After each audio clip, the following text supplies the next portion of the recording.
Hi guys, today I want to discuss a very important topic with you people. कल हमारी emergency में एक patient आई जो कि एडमिट हुई। वो पेशेंट का पहले एक ऑपरेशन हुआ था 5 साल पहले और अभी इसके पेट में एक बच्चा था जो कि 9 महीने का था। अभी पेशेंट जब हमारे पास आती है तो इसका पल्स बिल्कुल फीबल आता है, मतलब पैल्पेट ही नहीं हो पा रहा है, पल्स बहुत फीबल है, बहुत कम आ रहा है, बीपी इसका रिकॉर्डेबल नहीं आ रहा है। अब ये जो पेशेंट है इसका पल्स बीपी बहुत ही मिनिमल से मिनिमल आ रहा है, बट वो पेशेंट बात कर रही है। उसका सैचुरेशन 93% जा रहा है। हमने जो जीवन दान देने वाली दवाइयाँ होती है वो दे के उसका बीपी थोड़ा बहुत लेके आए। जैसे कि उसका बीपी जब दिया था हमने 70/46 उसका बीपी आया, उसका बहुत कम था। अभी पेशेंट को एग्जामिनेशन पे जब हमने देखा उसका बहुत फेल थी, मतलब उसका हीमोग्लोबिन बहुत कम था। एएनसी पीरियड में जब इसके कागज देखे गए तो उसका हीमोग्लोबिन 11.1 था। तब इतना ज़्यादा जो ब्लड लॉस कैसे हो गया, कहाँ हो गया? बिकॉज नीचे से हमें कोई ब्लड लॉस उसका नहीं दिख रहा था। तो हो सकता है कि अंदर ही अंदर बहुत ज़्यादा ब्लड लॉस हो, ये एक पॉसिबल रीज़न हो सकता था। जब उसका पेट से देखा गया तो उसका बच्चे के दिल की धड़कन बिल्कुल नहीं मिल गई थी। यूट्रस का एक मार्जिन फील हमें होता है, वो हमें बिल्कुल फील नहीं होगा था। बच्चे के दिल की धड़कन नहीं पता चल रही थी। अभी ये जो पेशेंट है हमने तुरंत इसका सिजेरियन के लिए प्लान बनाया। हम इसको ऑपरेशन थिएटर में लेके गए। जैसे ही हमने ऑपरेशन किया तब इस पेशेंट का 2.5 लीटर ब्लड हमें अब्डोमेन में मिला। 2.5 litre of frank blood was there in abdomen. 2.5 litre इसका ब्लड लॉस हुआ। इसके बाद बच्चा निकलता है। बच्चा क्योंकि ऑलरेडी फीटल हार्ट रेट नहीं था जब पेशेंट हमारे पास है, बेबी वॉज डेड।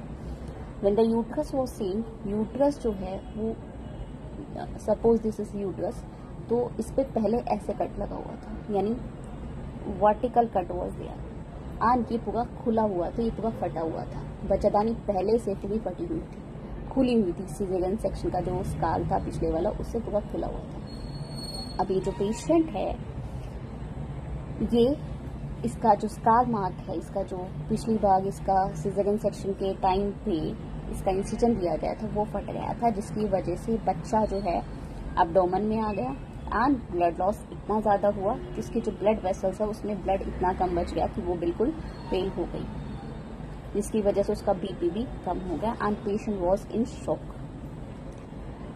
अगर इस पेशेंट को हम आधे घंटे नहीं देखते या आधे घंटे लेट होते किसी भी रीजन से तो ये पेशेंट बच नहीं पाती, बिकॉज इसका इतना ज़्यादा ब्लड लॉस ऑलरेडी हो चुका होता। क्योंकि इतना ब्लड लॉस ऑलरेडी हो चुका था कि इसका baby died, baby has died. Because of timely intervention इस पेशेंट की जान को हम तो बचा पाए, बट इस चीज़ से हमें इम्पॉर्टेंट सीख क्या मिलती है?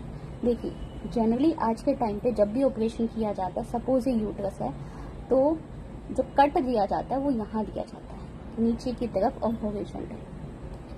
कुछ एक केसेस में, कुछ एक एक्सेप्शनल केसेस में ग्लास में वर्टिकल स्कार दिया जाता है अगर कोई प्रोफेशनल कर रहा है तो जब वर्टिकल स्कार दिया जाता है तो डिस्चार्ज पेपर में क्लियरली मेंशन किया जाता है कि क्लासिकल सिजेरियन सेक्शन किया गया है। What is classical caesarean section? जब यूट्रस पे हम वर्टिकल स्कार, वर्टिकल इंसिजन देते हैं तो डिस्चार्ज पेपर पे प्रॉपरली मेंशन किया जाता है कि इस पेशेंट का क्लासिकल सिजेरियन सेक्शन हुआ है। नेक्स्ट टाइम जब भी ये पेशेंट प्रेग्नेंट होती है, जब भी पेशेंट का बच्चा होने वाला होता है, तो हम इलेक्टिव सिजेरियन सेक्शन प्लान करते हैं। हम इलेक्टिव सिजेरियन सेक्शन प्लान करते हैं, कहने का मतलब है हम 37 वीक्स पे इसका ओटी में इलेक्टिवली, इमरजेंसी में नहीं, इलेक्टिवली सिजेरियन सेक्शन इसका करते हैं। अगर ये पेशेंट पिछले 2-3 महीने से नहीं दिखा रही थी किसी भी जगह, किसी भी अस्पताल में, अगर ये पेशेंट प्रॉपरली दिखा रही होती, प्रॉपरली इसके पास डिस्चार्ज कार्ड होता, तो आज इसका जो 9 महीने का बच्चा इसने पेट में रखा था अभी तक, वो जिंदा होता।